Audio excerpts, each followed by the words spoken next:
Right, so welcome everybody to BDO's webinar focused on professional services firms.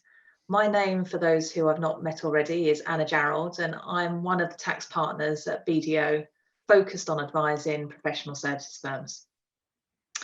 And for those who are not fully aware of BDO or already working with us, BDO is the world's 5th largest accounting network, providing auditing, accounting, advisory and taxation services in over 160 countries. And you can see some of the stats about the business on the screen now. So BDO have been long-standing advisors to the professional services industry, and our national professional services team is one of the largest teams dedicated to the sector within a UK accountancy firm, and we're really proud of the work that we do for our clients.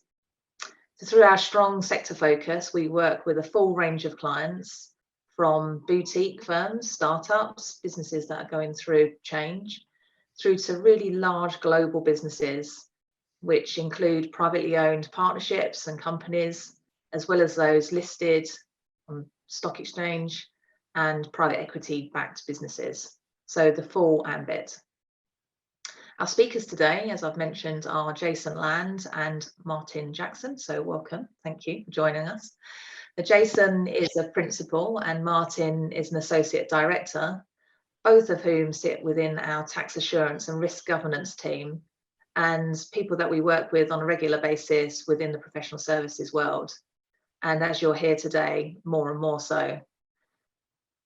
We're going to cover a range of subjects, so very topical at the moment, on tax risk, and governance. And Jason will talk us through that agenda shortly. So as always on our webinars, we encourage you to add questions to the Q&A function, which is probably at the top of your screen, but you'll find it somewhere if it's not. And as it is live, we're going to pick up as many as we can today. And if we don't get to them, then we'll contact you after the event and talk you through what our views are on those questions. And as always, we'll finish within the hour and send the recording to you shortly after. So first up, Jason, it's over to you. If you can take us through the agenda, and off you go. Thank you very much. Perfect. Thanks, Anna. So good morning, everybody. So this morning we're talking about tax governance, tax operating models, tax controls, etc., etc. So what are we going to cover? So we're going to start off by talking about setting your tax strategy. So your strategic approach to tax, what it is, why it's important, and what it supports, to sort of set the scene, so to speak. Then we're going to move on to this increasing pressures on businesses in relation to tax. We're going to talk about HMRC's increasing expectations, which I've certainly experienced over my life in tax, and we're going to focus on some of the questions that taxpayers, that businesses tend to get from HMRC. Then we're going to move on to how the businesses need to respond, so where to start. Now, no business, unless it's a startup, is starting from scratch. So it's about establishing where you are, where you want to be, how you need to get there. So we're going to talk a little bit around that. And then finally, just to bring it to life, we're going to bring out an example of a client. It's a client where there were lots of things happening, because it's a good example, but it's not representative of every project that we do. Sort of you scale projects to match the client's needs and expectations, so to speak. Next slide, please. Thanks, Jason. So I'll take us through the tax strategy element here. Jade, can you go on to the next slide, please? Great. So Jason mentioned that an important aspect of what we're talking about today is the tax strategy, and we will mention this a couple of times throughout. I first of all want to make sure that we're drawing a distinction between your tax strategy that supports your tax operating model and the tax strategy that you might know from the Finance Act 2016 requirements. So we're talking about different things here. The Finance Act, of course, is a legislative requirement to publish a tax strategy that comments on a number of aspects that HMRC wants you to publish and make available. This is more concerned with what tax strategy do you have in place to support your tax operating model. So it's what underpins everything you do in respect of tax in your business. It's essentially the starting point for how tax operates within the organization. So, of course, tax strategies in the past may have been simple because tax may have been slightly simpler in the past. As we'll see in the next slide, there's been a lot of increase in obligations on organizations. And so we're moving away from a reactive, make sure your tax returns get filed and the tax paid on time, to something where actually HMRC and your stakeholders probably want to get more assurance about what an organization is doing in respect of its tax risk management. What does its tax governance look like? And actually, what does good look like for tax in the business? So setting a strategy that clearly articulates how you want tax to operate is an important aspect of how you progress tax within the organization to make sure that you're controlling all of those aspects effectively. So we'll talk a little bit about things like your tax control framework as well, which is essentially your system of internal controls, which assess the accuracy and completeness of your returns. So that's something that the OECD talk about a lot in respect of having a tax control framework in place. So we'll come on to that in a little bit, but we just want to stress the point that thinking about your tax strategy here is something that you can do at any point. It's not something you have to do at the outset. Like Jason said, we're not fundamentally looking at businesses that are starting from scratch, but whether you're starting from scratch or you're firmly established, there's always time to reflect on your tax strategy and whether that's fit for purpose. Next slide, please, Jade. So taking it back, the increasing pressures on businesses in relation to tax. Tax changes every year. We have a budget, we have a finance act, etc., and there are additional obligations and expectations that are put upon businesses. The goalposts move. Everybody is a little bit uncomfortable with that. Then they get comfortable with it, and then the following year or whenever it is next, the goalposts move again. There's this increased expectations on businesses for them to add sophistication and add their own governance and obligations in the way that they're dealing with tax. So if we can just flick onto the next slide, please, Jade. This is a chart that's particularly personal to me because I started in tax in 1988. I'm very old, and the blobs that I put on, this is kind of my sophistication curve, if you like, over my time in tax, what I've seen in terms of changes in obligations, in requirements for the businesses that I've been advising, that I've been working with over time. So there'll be other blobs that will be on this chart that will be relevant to people doing different things. Now, I started off in corporate tax and I moved into governance, so governance and controls and what have you. Now, you might think, well, these are all corporates and we're professional services, so we're LLPs and what have you. But the number of different types of businesses, the number of different structures, the number of different corporates or LLPs or what have you that sit in the sort of professional services sector is such that all of these things probably apply in certain guises across professional services firms. And actually, there will be others that overlay it. But let me just give you a flavour for what I'm trying to demonstrate here. And realistically, it's the additional demands and obligations. You can see back in 1992, I remember the first corporate tax return, the pay and file piece came in. And that was a big step forward for businesses because they needed to formalise their submission of tax returns. There was no longer the assessment, appeal the assessment, and then argue over what that tax liability would needs to be. Now, probably many of you don't know what I'm talking about with pay and file, but it was kind of that first step of formalisation that I recall during my life in tax. It turned into self-assessment, so corporate tax self-assessment in 1988. And again, that was not only requiring a return to be submitted, but somebody to sign on the dotted line that it was true and correct to the best of their knowledge and belief. So it was sort of putting your best foot forward and saying, I believe these numbers. 2007 was a really interesting time because 2007 was when HMRC started to risk assess businesses. It started to think, okay, so what's the risk to the exchequer of these businesses based on their behaviours, based on their profile, based on what they actually do. So they started to risk review people. So BRR first appeared in 2007. Those that are looking ahead will see there's a BRR plus around about 2019.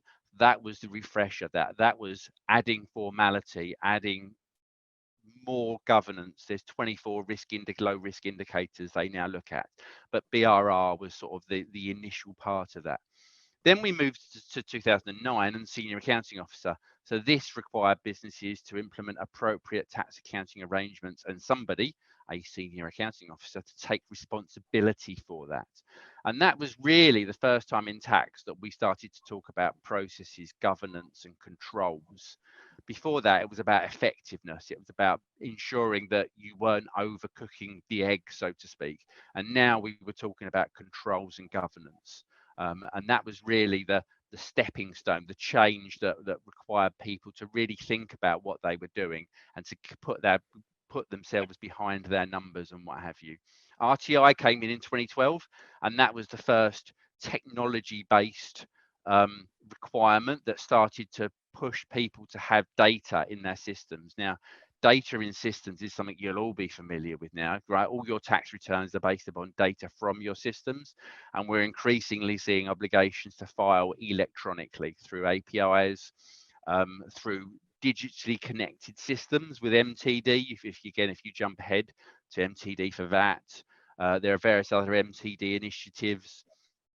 And in 2026, we've got MTD for corporate tax coming down the line. So that's going to be an interesting piece for us.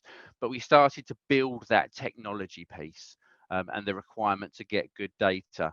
I don't know if those of you remember the Public Accounts Committee things that we all heard, where the likes of Starbucks and some of those sort of larger corporates were pulled up in front of Margaret Hodge and the Public Accounts Committee and told in no uncertain words that what they were doing wasn't right.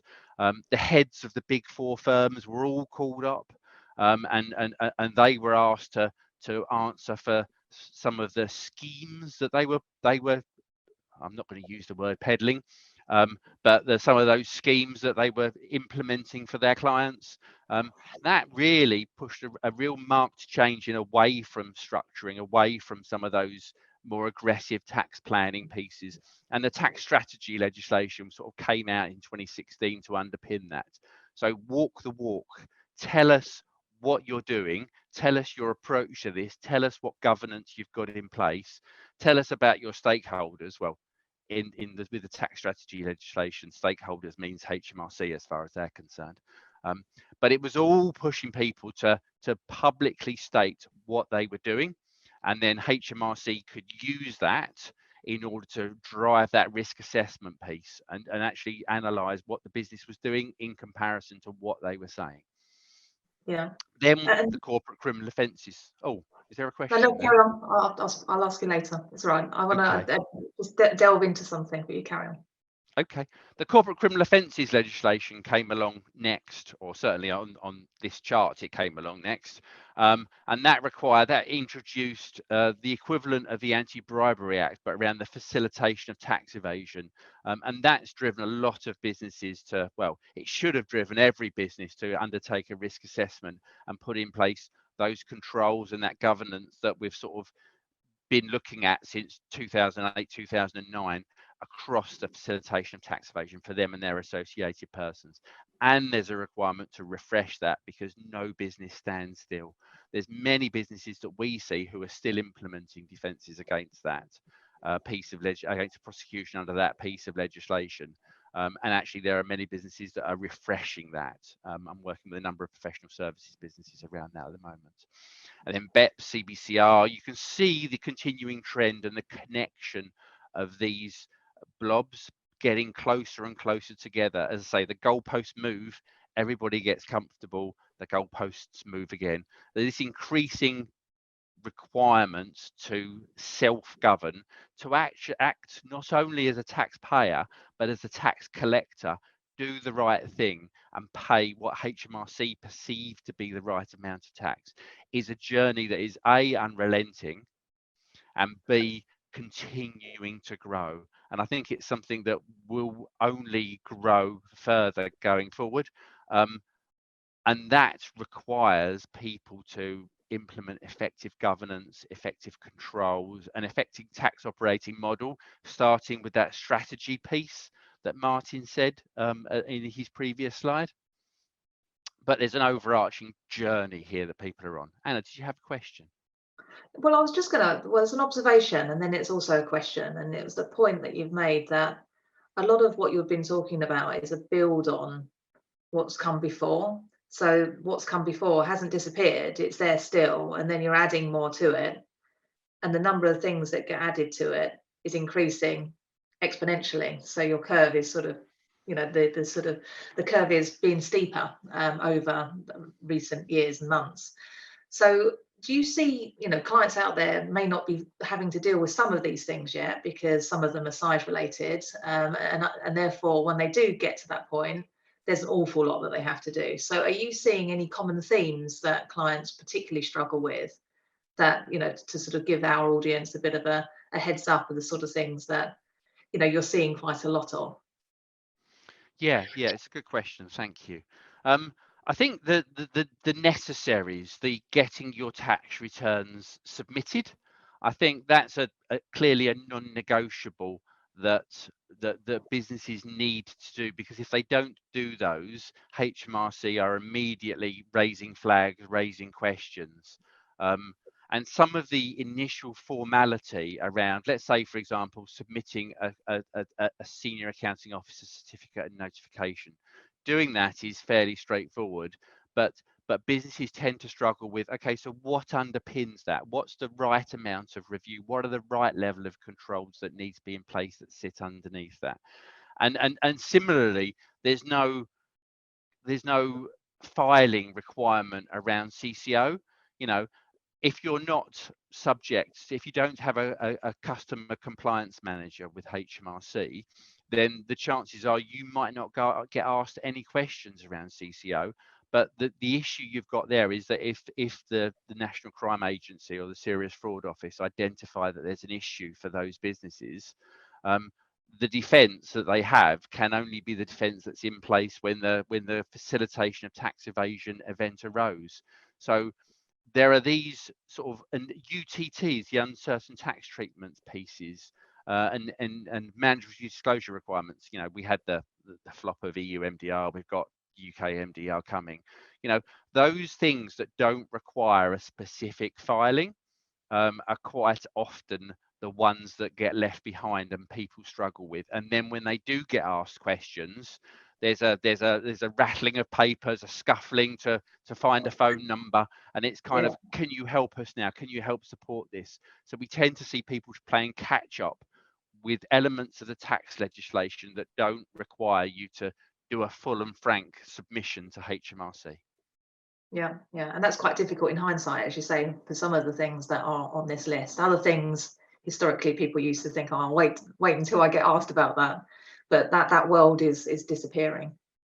Absolutely, yeah. It's all about self-accountability, right? Jade, can we have the next slide, please? So playing to that point, and actually that was a good segue into this. I mentioned there that there were certain things that HMRC there isn't a filing requirement for, but HMRC do ask questions. Now these typically come where you have a customer compliance manager, but not always. Sometimes we're seeing expectations where if HMRC see something or they're not quite sure about something, or a business is in a particular sector, say the building trade, and they want to get comfortable around what they're doing around the corporate criminal offences or what have you, there will just be a series of questions about their supply chain, about their internal procedures or what have you. So if we just pick up on some of these, I guess the thing to ask yourself as you're sitting on this webinar is, how would my business respond to some of these questions? If we got asked these and it was relevant for us, how would we reply? So if we just pick up on a couple of these. So what procedures has your senior accounting officer introduced to ensure there are appropriate reviews in place to allow her to opine on a filing position? Quite difficult if you're just submitting a certificate and notification without actually looking at what the tax processes are, without any sort of internal review, without a contemporaneous document that says this is the basis that we submitted our senior accounting officer certificate on. And then on the right hand side, please confirm how you assess this particular transaction from a risk appetite perspective and how you aligned its implementation to your published tax strategy. So the tax strategy is quite often neglected by businesses. They look at what their peers do. They roll out something that's kind of cut and pasted from somebody else's tax strategy that's quite plain and vanilla and probably quite conservative. And then if they do a transaction that is actually aligned with what their approach in practice, that's not aligned with that tax strategy. And having questions from HMRC can actually put you in quite a difficult position in terms of responding to that. And then we've got an MTD example, which I won't pick. I'm sure you're all reading these slides as we're running through. The corporate criminal offences risk assessment. So how frequently do you review your CCO risk assessment and update your risk register? So that's not just about undertaking a risk assessment. How do you update it? How do you refresh it? How often do you refresh it? What do you do? And what are the triggers for doing that? I've got a call with a client later today to answer exactly that question, and they're not feeling particularly confident about the response to that. And then just to cover off on the other CCO point on here, the bottom right hand corner, what mandatory training has been provided to all of your existing members of staff and also any subsequent new members of staff about CCO and the legislation? How do you keep your people informed? Did you do a risk assessment of some shape or form back in 2018, 2019, whenever it was, and it's been sitting on the shelf ever since, and you haven't done any training, you haven't got any slides that you ask people to review or any online training and what have you? You know, these are real questions that HMRC asks. And then please provide a copy of your tax risk register and details of your supporting controls. How would you respond to that? Do you have a risk and controls matrix? Is it a strategic risk and controls matrix? You might not want to share that with HMRC, but do you have one that covers how you manage your compliance, how you stay on top of all of those things? So being able to answer these sorts of questions that back in 1988 or even 1992, you know, when I started my tax career, we just didn't see from HMRC. You know, we are living in a very different world today, I think. Yeah, and Jason, you can see that a lot of it is about show me what you did when.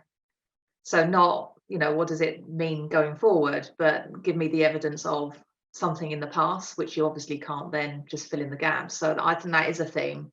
But what other themes are you seeing from a professional services sector perspective? So clients in this sector, are the specific areas of focus, as you said earlier? Sometimes sector gets picked up for a particular reason because it's got certain features. So is there any sort of particular things? Yeah, so I think CCO has got to be the area that we most often see in terms of this, and not about the initial implementation of a CCO defence. That was kind of done by a lot of professional services businesses quite early on, but the refresh of that. People tended to focus more around the different types of risk, so transaction risk, country risk, those sorts of elements at the start. And I think the CCO legislation has been understood in a much more granular fashion to date, and people are approaching it, or HMRC's expectations are of businesses, it's much more sort of deeper dive, so to speak, in terms of that interpretation. The other thing that we're seeing, Anna, that's really interesting is, you know, during COVID, HMRC, like most other businesses, sort of shut the doors and was kind of treading water, so to speak, and trying to just manage what was going on. You know, they were very much focused on furlough and all of those different elements and supporting businesses by giving them grants and what have you. I think coming out of COVID, HMRC are really conscious that they're really behind in terms of implementing BRR+, the business risk review, looking at those 24 low risk indicators and more finely risk assessing professional services businesses. So we're seeing a real uptick in some of these questions, because these can often sit as part of a precursor to a BRR piece, but which looks across all the different areas, and it brings in things like SAO, it brings in things like the CCO legislation. You can't be low risk if you haven't got a decent CCO defence. So, and what you do around your governance and your controls and your process, how formalised, what reviews are there. So I think the BRR piece is really the conduit through which HMRC are trying to understand professional services businesses at the moment. Got it. So business risk reviews, which is pretty all-encompassing, and then also the corporate criminal offence piece, which is a big part of that. So depending on where you might sit, but also the revenue is beginning to ask more and more questions. So it's also watch this space. Yeah, absolutely. And as I say, Martin, I'm sure in the next slides, if he's got a view that adds to that, I'm sure he'll add that in. Very well. Absolutely. Next slide, please. Great, thanks, Jason. Yes, absolutely. Always do have a view on CCO. Maybe just add a little bit of context around some of the numbers there before we move on to the next slide. So HMRC do actually publish the number of live investigations that they've got. So at the moment, I think as at January 2023, there were 9 live investigations and a further 620 opportunities that they were sort of looking at under review. So a lot of activity in that area. And we have seen certainly since COVID that there has been an uptick in the number of investigations and opportunities that HMRC are looking at. And it's important to note that those are across a number of different industries and a number of different sectors, but actually a number of those might be sort of relevant to individuals on this call, because actually HMRC do talk about, labour provision. They do talk about legal services. So actually those are, I guess, industries that they are looking at as part of CCO, and there have already been investigations there. So coming on to what Jason was saying about the need to review and refresh, if there's one point you take away with on CCO, it could be, well, hold on, when was the last time we actually looked at this, and do we need to make sure we are ticking the monitoring and review box on that? So that's my piece in CCO there. Jade, next slide, please. Great. So look, we talked about all of these requirements, the increase in number of requirements in organizations, increased focus on technology, the need to demonstrate good behaviors, implement good governance, and so on. And so what we want to think about here is what a tax operating model looks like. So this is something that you will have in place within your organization, although of course it may be a bit less formalized. I think with the increase in obligations on organizations, it's important to then look at your tax operating model and understand, are there areas where we need to further develop it? Do we need to make it more robust? I think Anna was talking about some of these areas. HMRC are always asking questions about, show us what you did, show us what you have. And so actually by implementing and enhancing your existing tax operating model, the hope is actually you'll get to the point where a question is asked by the revenue and you will have that response readily available for them. So it's all about sort of good governance, good risk management, and your tax operating model helps you achieve that. So we sort of demonstrated it here, or visualized it as a sort of a racetrack that you go around. We call it the virtuous circle. So there's a number of elements that make up your tax operating model. We touched on the tax strategy or the tax vision a bit earlier. We'll come on to that again in a second. But it's also, what policies do you have sort of underpinning that? What does your governance and people look like? So who's actually involved in the tax processes in your team? And it might not just be tax, it could be people and HR, finance that maybe feed into some of those. And then we think about your tax risk management. So how are you actually monitoring and assessing the risks of the business? Are you using any technology to support that? Are risks being identified and escalated up to the relevant people in the organization to deal with those effectively?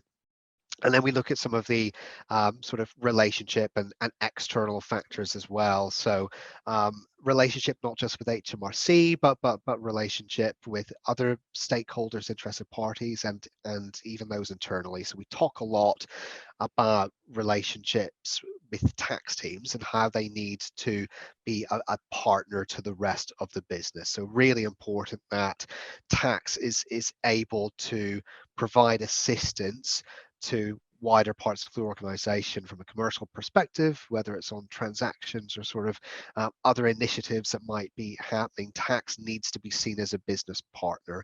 And then finally, responsible tax. I don't want to dwell too much on it, but obviously ESG is a bit of a hot topic, tax and ESG. So what does your profile look like? So what are you actually publishing about tax? What are your peers doing as well in that space? And so we sort of gone round the tax operating model, but the point here is that actually this is not just a process that's a one-off static review where each of these elements are.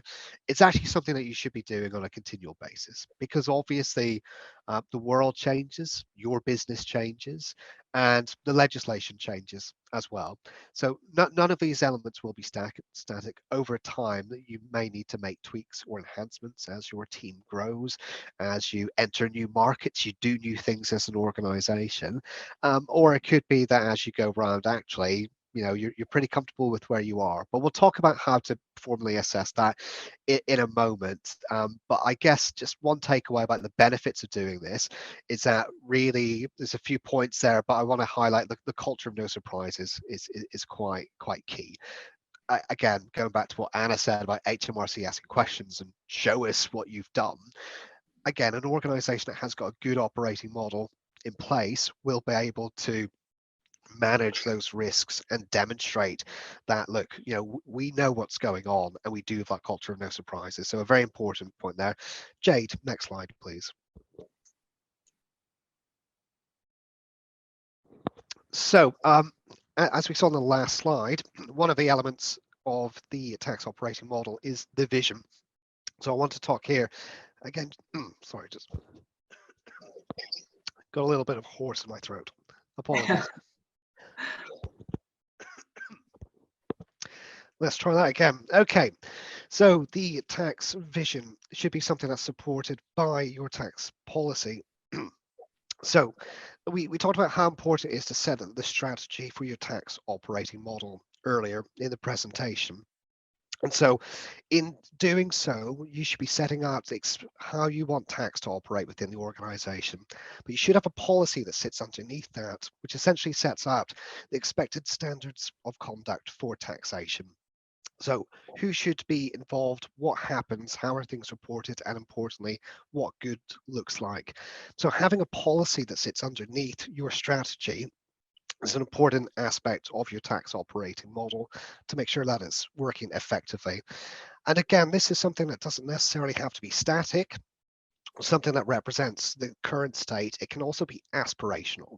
So where are you and where do you want to be in the future? So that's an important aspect of this, is to think about, where do you as an organization and as a tax function want to be in the future?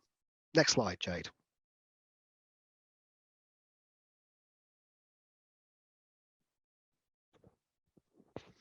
Sorry about that. This is me. So we've talked a little bit around that tax vision, the tax strategy. This sits at the top of the business, at the top of the organization. It sets the principles upon which tax will be delivered, whether that's delivered by tax people or finance people with tax roles, or even finance people with finance roles that need to require the processing of tax. All should be influenced. That tax strategy should be communicated to those people. So where you've got decentralized businesses, where there are autonomous parts of the group that can do different elements, then that should be disseminated and known across the board, so to speak. And an element of it, usually a sort of distilled version of it, is probably required to be published. What sits underneath that is, as Martin says, your policies. So those expected standards of conduct, how each tax element sits together, accountabilities, reporting, responsibilities and reporting lines. Really think about everything where tax hits the business and what is the policy. How do we make sure that issues are identified, that issues are escalated appropriately, that the right decisions are made? I've advised businesses, that international businesses, where they didn't have a central tax policy, they didn't have oversight and control from the centre, and every different part of the business went off and did what they thought was the right thing, but that right thing was quite conservative. That right thing meant that they rolled over quite often when tax inquiries came from overseas territories or jurisdictions. That type of thing drove a really high ETR for them, an effective tax rate. And actually, if they had thought about their strategy, if they thought about a consistent approach, quite often those positions were not tied together in a way that meant that holistically they paid a single amount of tax on their income. So having that policy, those policies disseminated so that everybody is held accountable and everybody is ties to those policies is really key. And then the parts that sits underneath that, okay, so what do those policies mean in practice? You know, I talked a little bit around the increased requirements on businesses to have process and control documentation a few years ago. So SAO was aimed at businesses of over 200 million or a gross balance sheet of greater than 2 billion. And there are a lot of professional services businesses that sit within that. However, HMRC's expectations are growing. You know, they aren't questions that are only asked of businesses that size. Being asked for your risk register or your control framework or how a process is managed is something that HMRC are pushing much further down into the middle market. So having defined processes and controls that identify how the process is managed so that it's consistently delivered time and time again, and the controls are in the right place, and the controls work from both a design and operational perspective. They give the right tax answer every single time. And of course, right at the bottom here, we've got effective use of technology. You know, tax returns, tax data can only be processed if it is tax data that is accurate. So that quite often drives an increased level of offline work to validate data from systems. That can cause problems, that can cause an increased percentage of teams' times to do that analysis, or increase fees if they're sending whole reams of data to their professional services advisor and saying, there you are, that's my compliance data, sort that out. So thinking about the data, thinking about systems and feeding that into the processes and controls, thinking about all of this holistically just drives better tax submissions, so you're compliant, you're fulfilling the requirements of what HMRC want, and actually you're using your time better and more effectively. Next slide, please.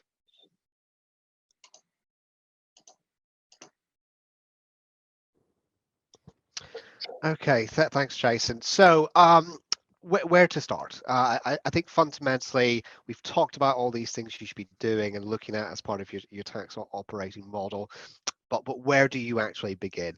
Next slide, please, Jade.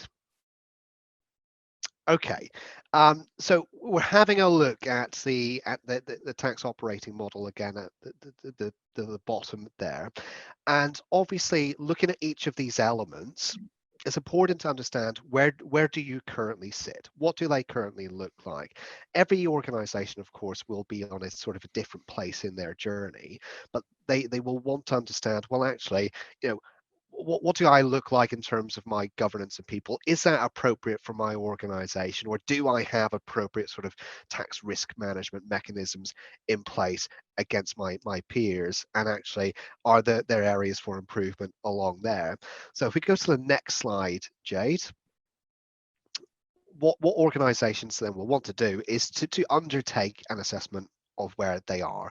Well, why do they want to do that? Well, they want to benchmark not only against best practice, the peers, and HMRC expectations, but whenever we talked about the tax strategy earlier, we talked about how it can sometimes be aspirational, and tax policy can sometimes be aspirational.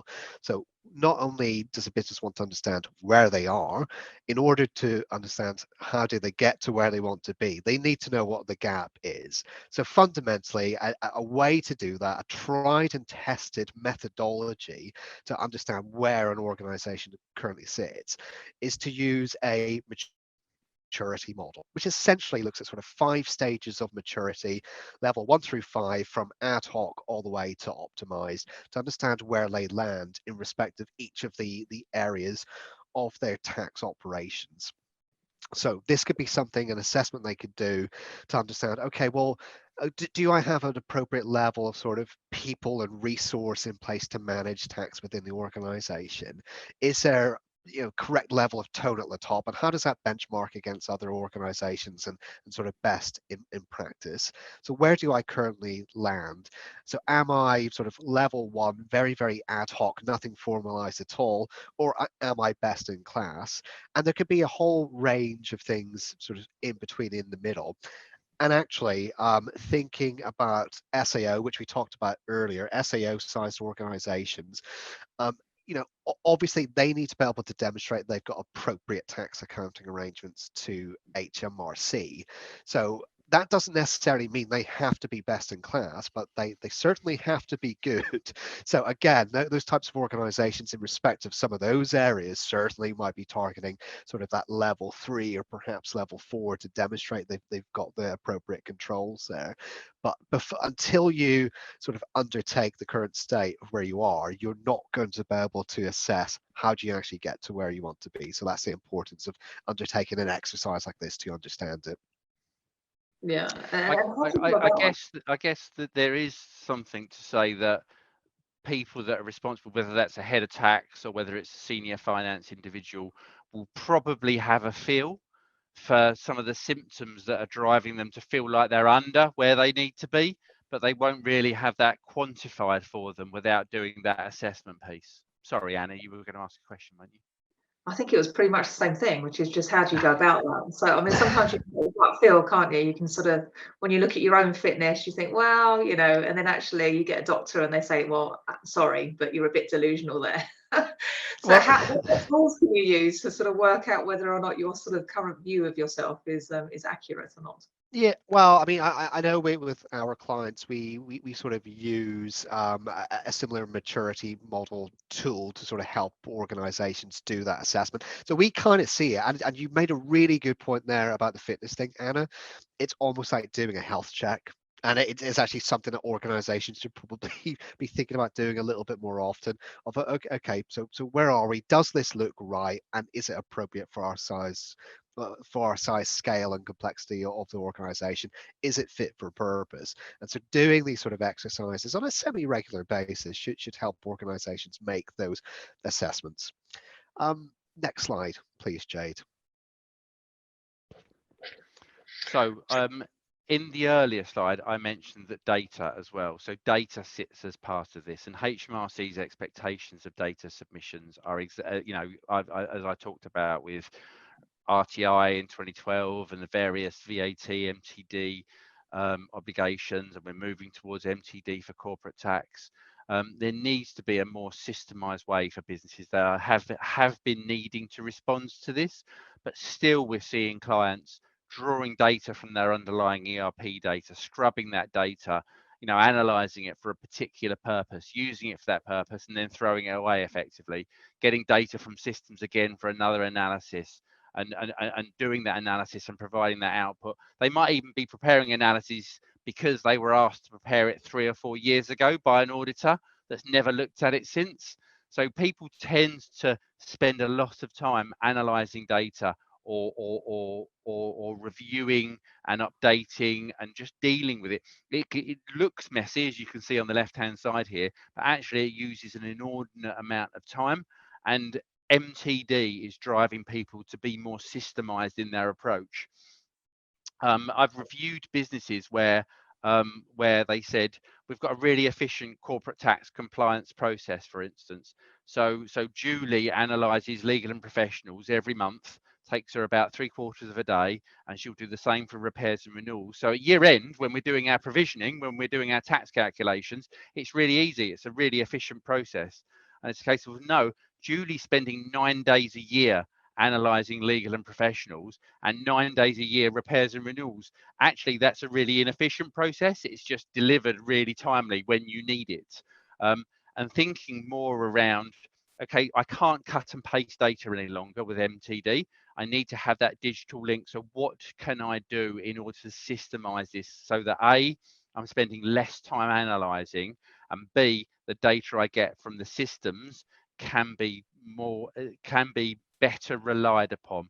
On the right hand side here, we've got this is essentially an Alteryx flow, a data wrangling tool that pulls data from systems and systemizes that. Now, it might be that with an implementation of a new ERP or a new piece of software, some of that can be done in system, but we're increasingly seeing people put in place just small wins, little tools that help them to better analyze data and be able to demonstrate that digital link from start to finish.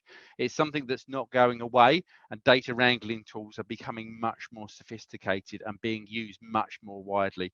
If you're sitting there in a tax function or a finance function, you might have Alteryx licenses or Power BI licenses or what have you that you can use out of the box. Knowing what you can do with them is really important. My wife is works within a business. She's an accountant. She's in finance, and she was just told by her IT people that she needs to be using more Alteryx type analyses because you're just spending an inordinate amount of time, and she's trying to make things better. So better use of data. It makes things much more efficient, but it also aligns with that process, controls, and data, because a computer doesn't have a bad day. It doesn't go out and come in with a hangover one morning or have an argument before it leaves home. So as I say, thinking about data, thinking about systems is a key part of that tax governance piece. Next slide, please. So I just think to wrap up on this tax operating model that we've seen a few times now, I think the point we want to sort of leave with is that once you've undertaken that current state assessment of where each of these elements sort of sit in terms of their maturity, once you go around that circle again and you've sort of created where you want to be and you've maybe implemented some steps, it's then important to reassess in the future how those aspects are actually functioning in practice, and whether, again, based on the set of circumstances at the time you're taking the assessment, are those still appropriate and fit for purpose. So again, it's just to make sure that this virtuous circle continues, where we're constantly seeing that progress and that improvement over time to align with the additional requirements, the additional expectations on organizations to be compliant and be good taxpayers with good governance and risk management procedures in place. Next slide, please, Jade. Okay, we're on the home straight. Appreciate the time, so I'll rattle through this a little quickly to leave some time for questions at the end if there are any. So if we could do the next slide, please, Jade. So this is an example overview of a client that I've been working with for some time now. So on the left-hand side, I thought it was useful to talk about some of the symptoms that people see, that people experience, where you could play whack-a-mole and just dive down into the particular issue and deal with that. But if you sit back and think, well, actually, what are all these things telling me? Do I need to do something better? Do I need to do something rather than deal with the point solution? Can I deal with the symptom? Can I deal with the sickness? Can I deal with the whole issue thing? So likely events that we often see are new CFO or head of tax coming in and looking at what's going on and not being quite comfortable with it. If there's no strategic approach to tax or operations or business partnering, that can be a sign that actually the business is sort of weaving its way and not really got any direction around its tax. A lack of formality or consistency around tax governance, no policies or procedures, or limited policies, procedures, or controls. Lack of visibility around tax risks, errors or concerns by you or HMRC, your risk rating, etc. Tax positions being challenged by HMRC. If you're struggling to get data from systems, excessive amounts of time on compliance matters. Can you do things more efficiently? Are you just spending too much time analysing data? Business change, new legislative requirements, and audit concerns. All key things that can drive businesses to start to think what they need to consider this and do something different. If we just flick onto the next slide, it's the same slide, but it's measuring the particular client that I was asked to get involved with and look at. They had a new head of tax. They had limited strategic approach to tax, so they had something written down, but it wasn't particularly formal. It didn't really drive a direction of travel. they tended to, so some of these things are interlinked here. So they were kind of managing their compliance obligations. They sort of, the tax manager and his team sort of knew, well, they knew what needed to happen, but they didn't have any defined processes or detailed processes or timelines when they needed to get things done. So things were being missing. They were expecting finance to come to them over particular issues, and finance weren't. So there was this lack of formality that was leading to errors with HMRC and concerns by HMRC over some of their positions. So it just felt like, you know, they were struggling a little bit. There were these errors. They were struggling with some data. They were spending a lot of time on compliance. And there was some noise around auditor concerns, and they had different parts of the business that they were meant to be bringing on. They were sort of independent, but they were responsible for the tax pieces, so they needed to get closer to those guys. So there were lots of issues that were going on. Now, most businesses won't have so many of these, but there will often be a combination, because if you've got lack of formality around your tax governance, that can lead to lack of visibility around risks. It can lead to errors with HMRC, etc. But this really did look almost like the perfect storm, right? There's a lot of ticks on here. So if we flick on to the next piece, I'll just talk you very briefly around what we did. So the first part was around that current state assessment that Martin's walked through. We agreed and we documented on what the symptoms were, what was going wrong, and what did that mean for them. We sat down and we brainstormed what their mission statement needed to be, how they needed to get to their end state, and we agreed on a set of objectives to get them there. So that upfront planning meant that we weren't playing whack-a-mole. We weren't dealing with each of the individual symptoms. We were thinking holistically, how do we get you from where you currently are to where you need to be? And then the auditors were asking about key controls, and they weren't sure that some of the controls they had were key. They weren't sure that they'd identified the right key controls, and they weren't sure that they were operating effectively. So we walked them through that. So we de-keyified, if that were a word, some controls. We made some controls key, and we tested those controls for them. And then we started to get into that underlying processing controls. And we did this from a bottom-up perspective. So what are the key things that you've got? What are the processes that you've got lack of formality around? Capture those, capture the controls that operate as part of them, and then pull those controls into this tax risk and controls matrix. So they could do an internal attestation, have a diary, a calendar of tax events that they needed to subscribe to ensure that they were operating effectively. And then from that, build up to the, okay, well, what does the overarchingly, we've had our thoughts on what the tax policies are, document them and make people accountable for them. So we did that and rolled that out across their business. So following that, they were much more comfortable that things were being managed at the right time. They were getting the right advice where there were complications, and their filings to HMRC were much more effective. They were also looking forward to their next BRR, where they could talk about all the work they'd been doing around this. We're circling back with them now to talk about their sort of engagement terms with their wider operations, where they've got some oversight and responsibility for tax, to ensure that there aren't any maverick parts of the businesses that are kind of going off and doing what their own. So as I say, quite often you have a phased approach to doing this, but it depends very much on the circumstances and what's going wrong within the business. This was almost, as I said, that perfect storm. Next slide, please. So I think the key points hopefully speak for themselves across this. You know, we've talked about that, having that strategic approach, thinking about where you currently sit and what your governance, what your tax policies, what your controls need to be, that current state assessment, and really thinking, okay, so I've got my non-negotiables that HMRC think are non-negotiables, and that's getting my tax returns in on time and accurately.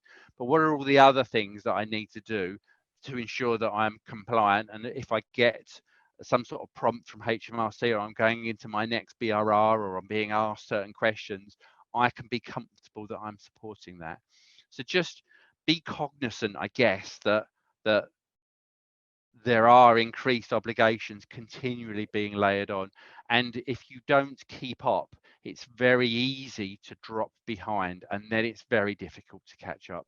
So thinking about that current state assessment, going round that virtuous circle is kind of key for businesses and individuals, because as Martin said, no business stands still. There's always business change, which requires some level of interaction, and having the formality of some of this stuff, even if you're in the mid-tier rather than the large piece, is kind of key to being able to stay on top of it. Back to you, Anna. Okay, thank you. Jade, if you could just move on to the next slide. It's just a holding slide for questions. So before we get into this, and there's a couple of questions I do want to raise. There's one observation for me, which I think is something that perhaps clients don't tend to sort of realise the benefit of actually getting your house in order can save you time as well. So I think you've highlighted a couple of examples there where actually you can use the same amount of resource and just spend it differently and to get a better outcome. So actually focusing on the right things, reducing the things that are not actually adding that much value, that sort of organisation, a real focus on the key points rather than just spending time doing stuff. So I do think that would be a useful thing for people to remember and consider. So thank you both. Just moving quickly then to questions, and I'll just pick a couple out. So I think one for you, Martin.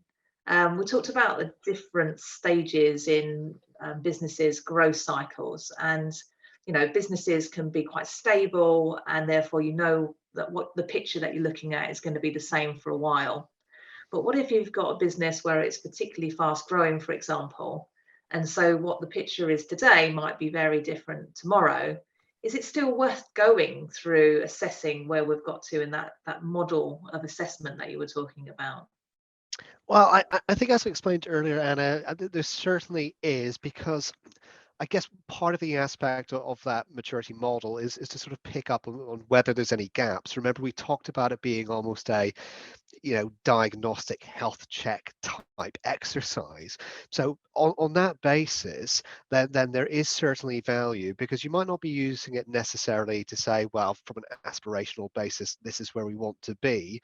It could actually help you identify, are there any particular weaknesses that you have now? So anything that you need to mend or address. So I guess that's one benefit of looking at it. And so actually, for a business in any stage of its growth, even if it knows that things are going to change, actually, is there something that's going wrong now? Or is there a gap we need to plug very quickly and help us prioritize?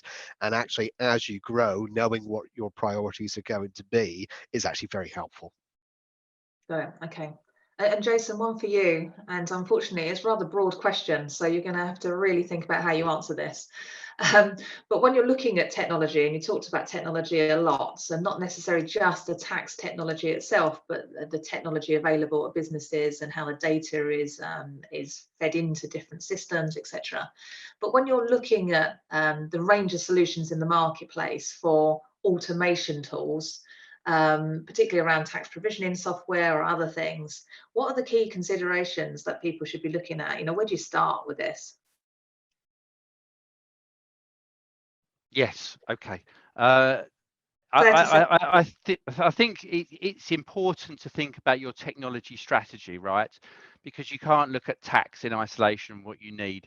So thinking about what's our ERP system? Do we have a consolidation system? What's that? Do we have a number of different ERP systems? What's the technology team strategy? Are we going to implement something new in 2 to 3 years or a year's time?